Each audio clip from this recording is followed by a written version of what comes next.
Hey everybody, welcome to Hauling Bass TX. I'm your host, Mike Manning. Hey, I just want to do a video today. I've had quite a few people asking me how I did this mod for this Railblazer C-Tug, and I figured I'd let everybody know. They were wanting to know, want me to give them directions and everything else. Figured it'd be easier to just shoot a video today. So we're going to get into this. What I did is I bought a C-Tug here, and I ran into the same problem with the C-Tug as I have all the rest of the other carts. The fact that it doesn't fit these Old Town top water PDLs real well. They work fine if you set them way towards the back, but it makes it real heavy in the front when you're carrying them, especially if you got to carry them a long ways. I prefer to have my carts further up, either right underneath my seat, excuse me, or the very, just right behind my seat, to make it lighter on the front end. These Old Towns with this PDL drive unit up here, man, they get pretty heavy. So anyway, I want to get into how I made this modification. Okay, on the C-Tug, what I did is I used a piece of 1/2 inch thick treated plywood. This was actually sign wood is what it was. It was a sign in front of the business I used to work for. And the owner decided to update his sign, and he gave me his old one. It was a good chunk of treated plywood. It had a coating on the front and the back, and it was actually sealed on the edges, but now that I've cut it up, those edges aren't sealed anymore. But it's a really good piece of wood. What I did is I looked at the C-Tug. Every time I set it underneath here and get it kind of where I wanted it, I'd pull it up down my driveway, see how it fit, and it would shift from one side to the other. Even though you had the straps on here tight, the problem you run into is the edges of the factory pads on these C-Tugs barely touch this kayak. Basically what happens is it wants to slide because the tunnel's in the hull. The kayak actually wants to move over a little bit, and one pad either side would go up in there. The kayak would kick over to one side. Well, when you got it loaded down with your crate, 6 rods, all your gear, and you're heading out tournament fishing, you've got to pull this thing 7,500 yards sometimes down to launch it in the water, and it does that. It wants to flip over, becomes a major issue. So what I did is I came up with this little plan here. It's been a little bit of a process, but pretty sure I've got it down to where it works the best.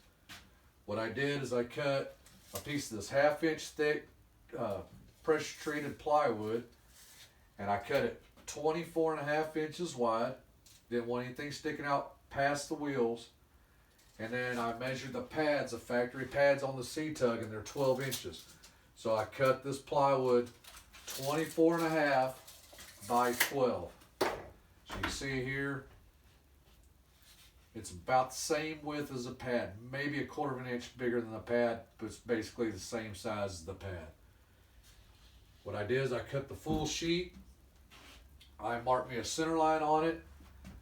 I took my C-Tug and set the board on the C-Tug, see how it fit. Everything looked good. I took my Old Town Topwater PDL 106 2019 model. Awesome kayak. I flipped it over, took PDL drive off, seat, everything off of here, flipped it over. With my center mark on my solid piece of wood that I had on here originally, I lined it up with the center of the hull on the kayak.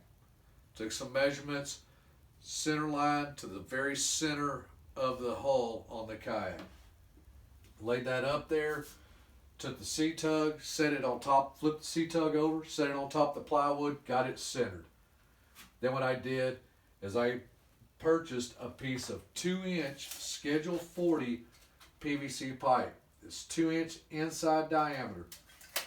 I bought it at Lowe's. I think it was a 3-foot section, 4-foot section. Anyway, I cut it down to 2 12-inch long sections. One here, one here.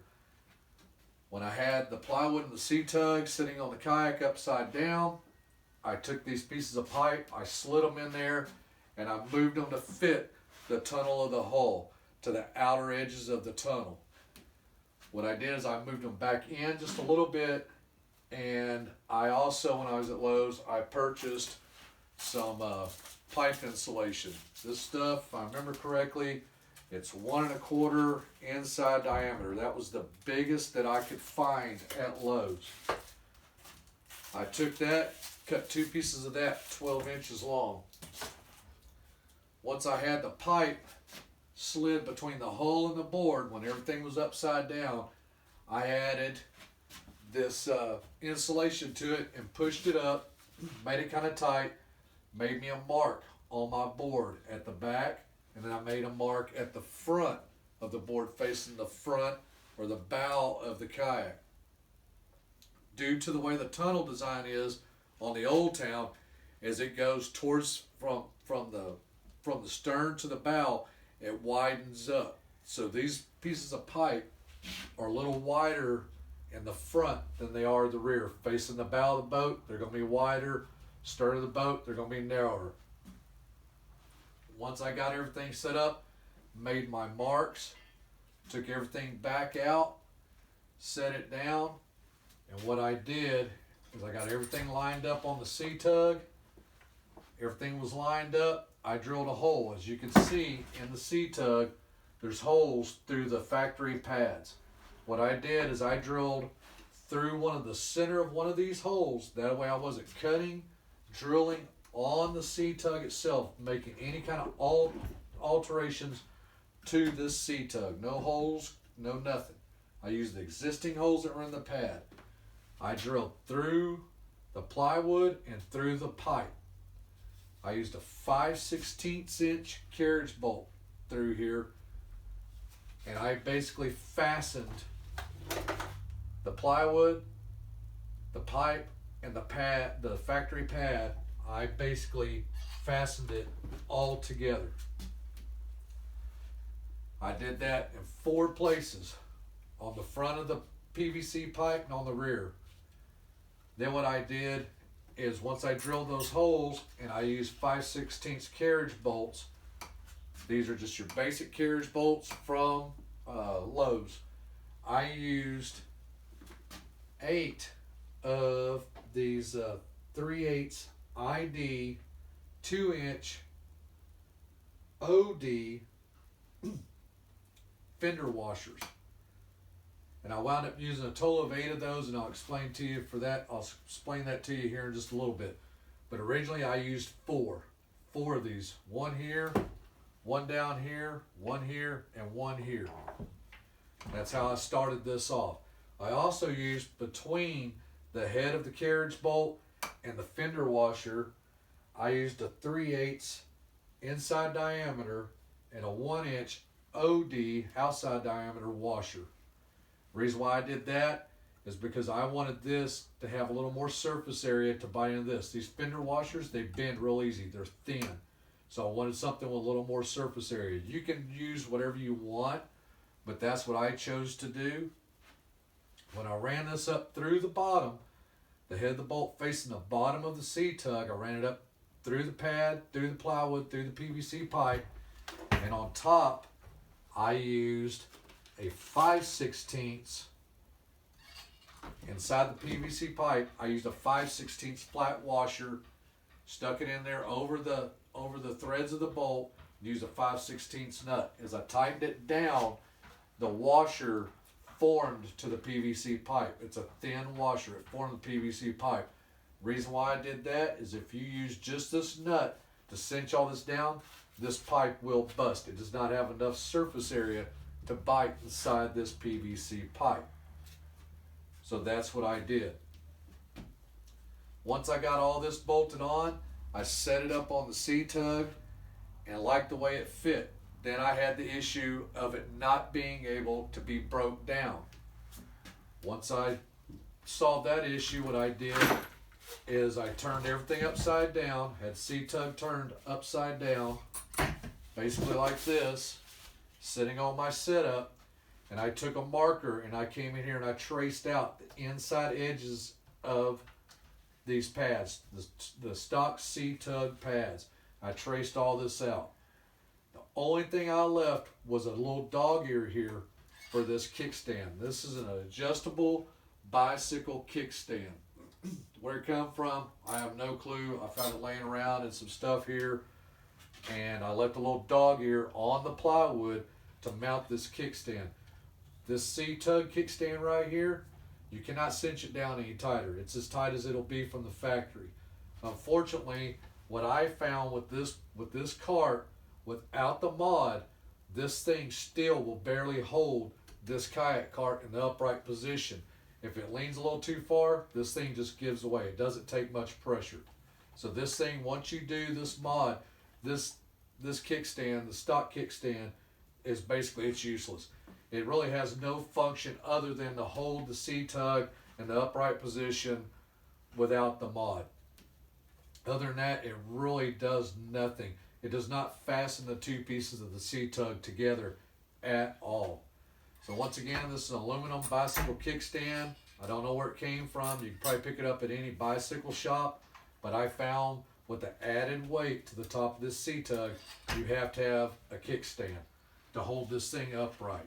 I adjusted it so my C-Tug actually leans just a little bit towards the back. So when I set my kayak on there, it flips this up, kickstands off the ground. You can reach underneath there, use your foot, whatever, kick it up, and it is out of your way. As you can see, once you flip it up, it does not stick out. It barely sticks out past the wood. I could adjust it in a little bit more, but I chose to keep it right there. That's where I liked it the best.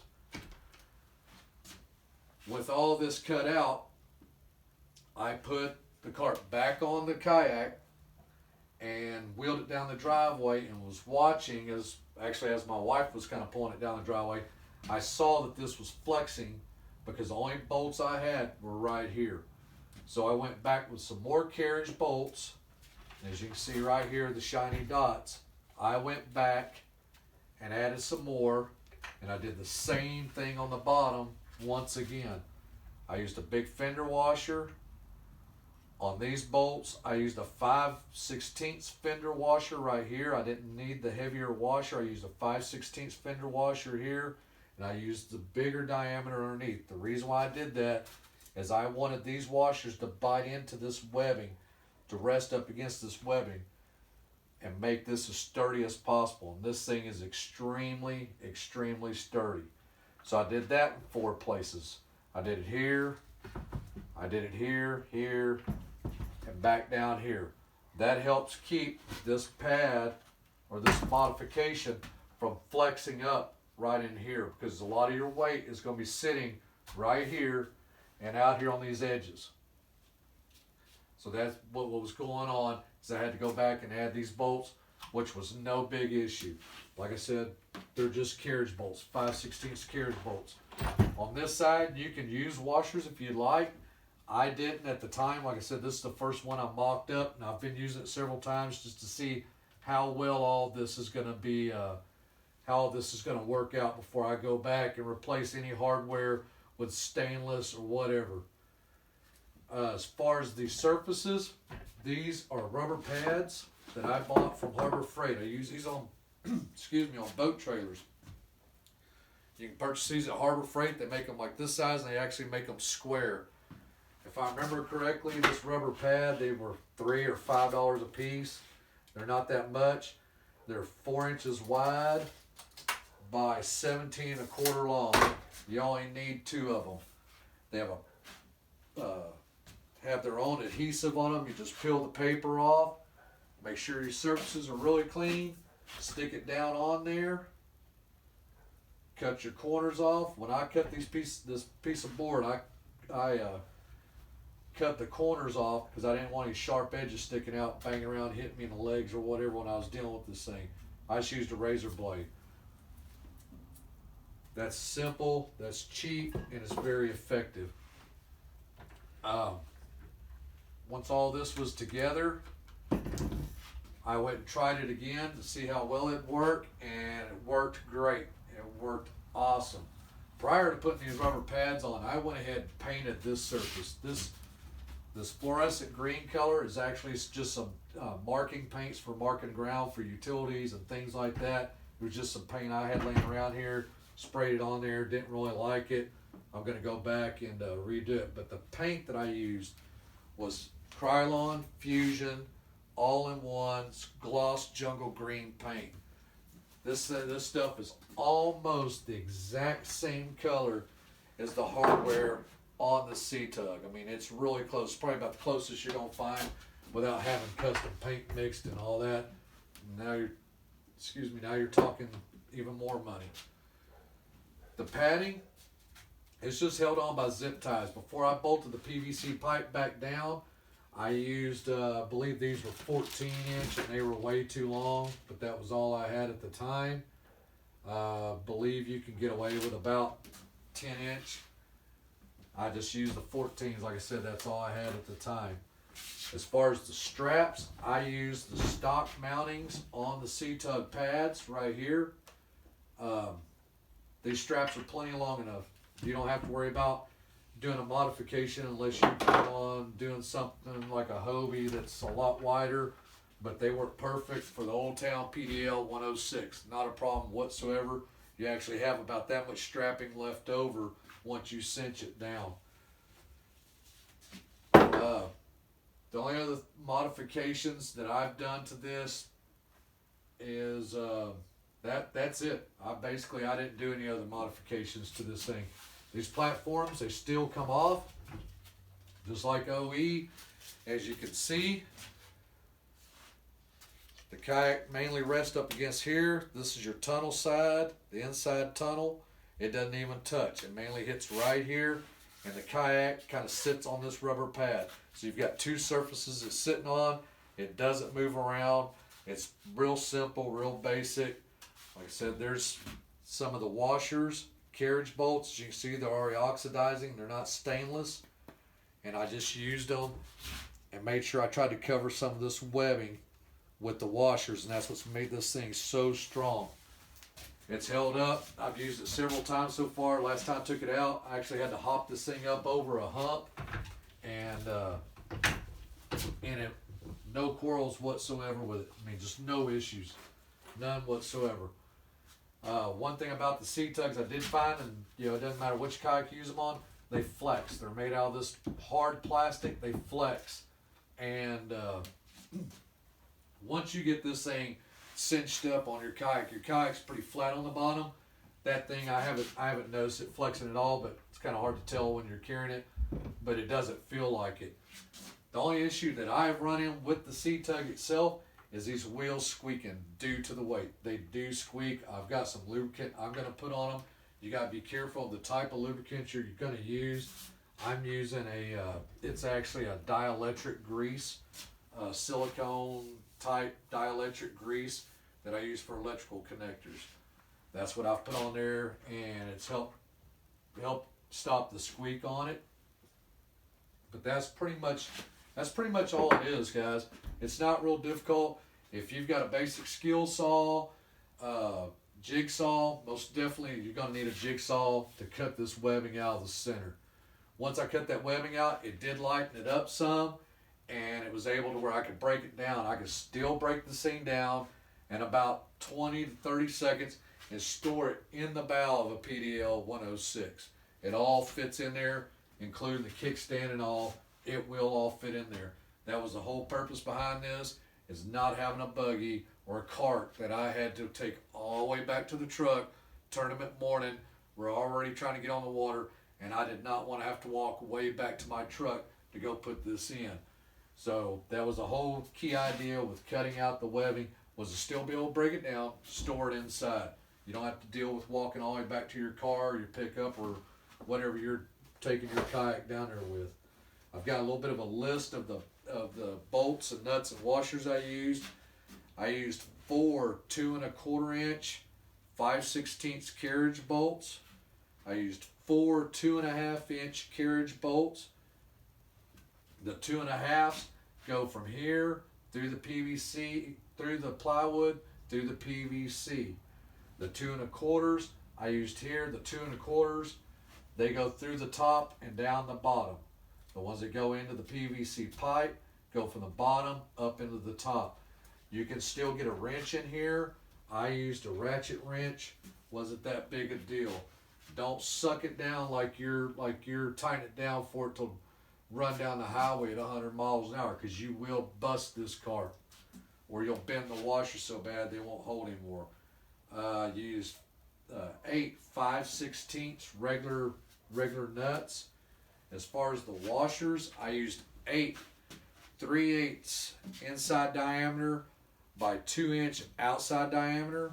I used 4 3/8 inside diameter by 1-inch outside diameter. 8 5/16 inside diameter by 1 1/4 outside diameter. The PVC pipe, like I said, it's 2-inch ID. Schedule 40 pipe is 12 inches long. The PVC pipe insulation, like I said, it's 1 1/4. That was the biggest I could find at Lowe's. Zip ties, only used 4 zip ties. They've held up so far. They are sandwiched between the PVC pipe and the plywood, so they are sandwiched in there. And the Krylon Fusion all-in-one gloss jungle green paint. This stuff put a beautiful finish on the top of this plywood. But basically, guys, that is how I did it. It's pretty simple. Took me a while to get it all figured out, but it will do what you need it to do. Like I said, I've used it several times, haven't had an issue at all. Everything works good. All your pads, you can still break them down. I can break it down for you right now. Pop that pad off. You put that one down. Take this one, put this, put your kickstand. Pop this one off. Lay your tug back like that. Put that one down. Pop your wheels. There's your wheel, one wheel. There's 2 wheels. Like this. There you go. Bam. You don't even need this kickstand anymore technically, because it does not hold this C-Tug together at all. So it's basically, once you do this, it's useless. There you go. That's how quick it is to go ahead and break it down and store it inside your kayak. The way I store it inside my kayak is I put these in first. I put the axle in facing the stern with the hook part facing inward to the inside of the kayak, not the outside, because these things have a tendency, they'll want to slide down your kayak. Then you've got to access your back hatch, stick your arms way up in there and shove them back up to the front. So I store them, I stick them in the front storage down like that, and this one like that, so the hooks face to the inside of the kayak. Then what I do, once those are in there, I store my platforms. You don't think this will fit in there? I do it all the time with the kickstand on it and all. I store it down in there. Usually I store the PVC side down, and I store the kickstand towards the stern of the boat. Do the same thing with the other one. I try to store it with that down, with the PVC pipe facing down towards the hull. That way if it moves around, it's sliding on the foam. Stick the wheels in there, and you're all set to go. Put your 2 wheels in on top of your pads, one towards the front, one more towards the middle, maneuver them around. Everything fits in there, guys. I've done it. I've done it several times. But like I said, basically you don't even need that kickstand anymore. You get out of your water, there you go, there's that. Pop your wheels back on, right there. Show you how quick it is to put this thing back together. Now these pads, they'll fit on either side. Doesn't matter. It doesn't matter what you want to be, the front or the back. Because once you eliminate that stock kickstand, you can make this thing any direction that you want it. There's one. There's your kickstand there. Hold it up. Pick it back up. Put the pad back on this side. Push it in. Lock it in. Look at there, guys. You're ready to rock and roll. You're ready to get your kayak out of the water. That kickstand, like I said, it's adjustable. You can have it tilted more this way, or you can have it laid back more. I prefer it like that right there. It works perfect for me. Just remember, your kickstand goes towards the stern of your boat or your kayak. Depending on where you're at. Some people call it a boat. But it is what it is. But there you go, guys. There's your list of parts. there's your C-Tug Mod. And I hope it works out for you, man. It's worked out for me. It's fairly simple. If you've got any questions or anything, you can find me on Facebook. I'm on there as Michael Manning. You can find me on Instagram as Holland Bass TX. You can find me on Twitter as Michael Manning, and on YouTube as Holland Bass TX. So thanks for watching, guys. I hope this works out for you. If you got any questions, like I said, get a hold of me. You can find me on Facebook. I'm on there pretty often. So thanks for watching, guys, and we'll see y'all later.